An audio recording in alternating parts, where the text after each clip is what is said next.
Então, vocês precisam saber que tem certas coisas que elas causam desequilíbrio no fígado e fazem com que essa energia ela pare de circular livremente, nos causando uma série de doenças.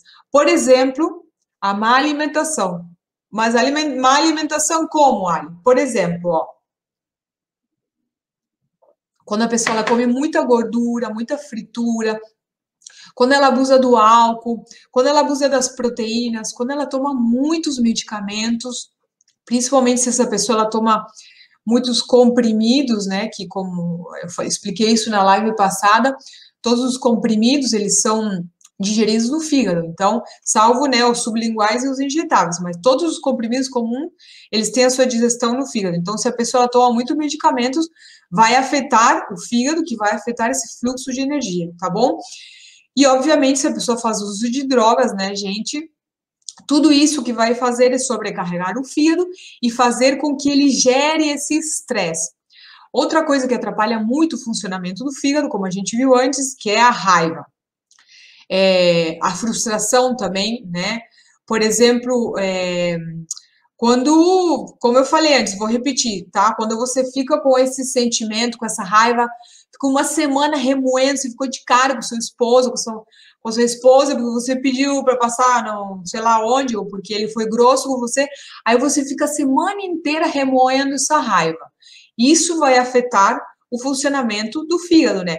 E vai piorar ainda se você não se alimenta muito bem. Então, imagina, você vai até ficar um pouco agressivo, você vai ter muita irritabilidade, outra série de sintomas que agora a gente vai falar. E algo também, gente, que acaba com o funcionamento do fígado é quando, prestem bem atenção, quando a gente janta tarde. O que é tarde, Ali? Depois das 8h30 da noite. Eu sei que é cedo, gente, que nós, os brasileiros, nós estamos acostumados a jantar muito mais tarde do que isso, pelo menos a maioria, tá? Eu sei que é cedo, mas tudo é uma questão de hábito, tá, gente? É muito importante que vocês considerem isso, jantar um pouco mais cedo, comece a jantar às 8 da noite. Tudo é uma questão de hábito, você acaba acostumando. Porque o que acontece? Quando a gente janta tarde, a gente come alimentos pesados, principalmente muita proteína à noite, carne, a gente vai sobrecarregar o fígado e principalmente se a gente ainda piora ainda mais a situação e vai dormir tarde. O que é tarde, Ali? Depois das 11 da noite. Mas por que isso acontece, né?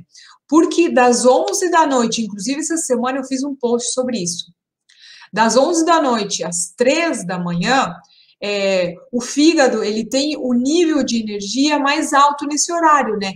E ele só consegue desempenhar bem essa função quando a gente está dormindo. Na verdade, é assim, gente, o horário do fígado, na medicina chinesa, todos os órgãos eles têm um horário de funcionamento, o horário onde eles estão com a máxima energia. Então, na verdade, o horário do fígado é da 1 às 3 da manhã, mas eu considero das 11 às 3, porque das 11 a 1 é a vesícula biliar, que é o seu par na medicina chinesa. Então, eu prefiro contar nesse horário. Então, é importante que você ou que o seu paciente, se ele está passando por estresse, você aconselha ele a deitar antes desse horário.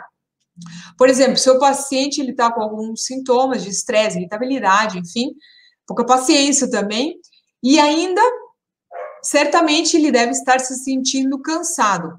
Pergunte para ele qual que é o horário que ele dorme. Pergunte para ele qual que é a hora que ele costuma jantar. Somente, às vezes, fazendo esses pequenos ajustes, você já vai conseguir, inclusive, até reduzir o nível de estresse do seu paciente. Logicamente que você vai aplicar também o protocolo que você vai aprender agora no final da live. Mas, às vezes, gente, pequenos ajustes podem fazer uma grande diferença e, às vezes, até somente ali está a causa.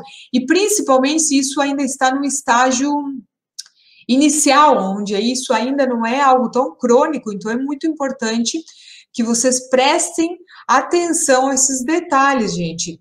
E por isso, né, mais uma vez, é importante que vocês realmente consigam identificar o que está causando esse problema, esse desajuste na saúde de vocês ou do seu paciente. Como que vocês vão fazer isso? Participando das lives, obviamente, estando aqui toda quarta e todo domingo. Então, vamos lá, gente, vamos seguir. Como eu falei antes... Boa noite, tem gente entrando. Hoje o assunto aqui, Bernadette, é estresse. Como que o estresse afeta a sua saúde? Quais são todas as doenças que se relacionam com o estresse? Então vamos lá, gente.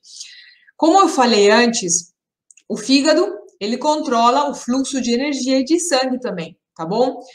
E eu espero que vocês realmente estejam anotando tudo isso, todos esses detalhes, tá? Porque essa é uma das chaves, na verdade, que vão ajudar vocês a curar todos os sintomas que o estresse e todas essas doenças que têm relação de estresse, que têm relação com o estresse, perdão.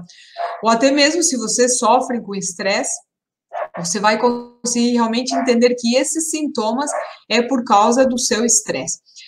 O que mais afeta, gente, a função do fígado, o que mais afeta negativamente a função do fígado são as emoções.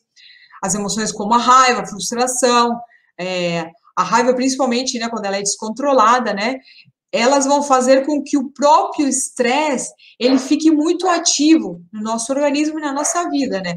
Quanto mais raiva alguém tem, quanto mais chateada essa pessoa fica, mais ela vai lesionar o fígado e mais estresse isso vai gerar o organismo.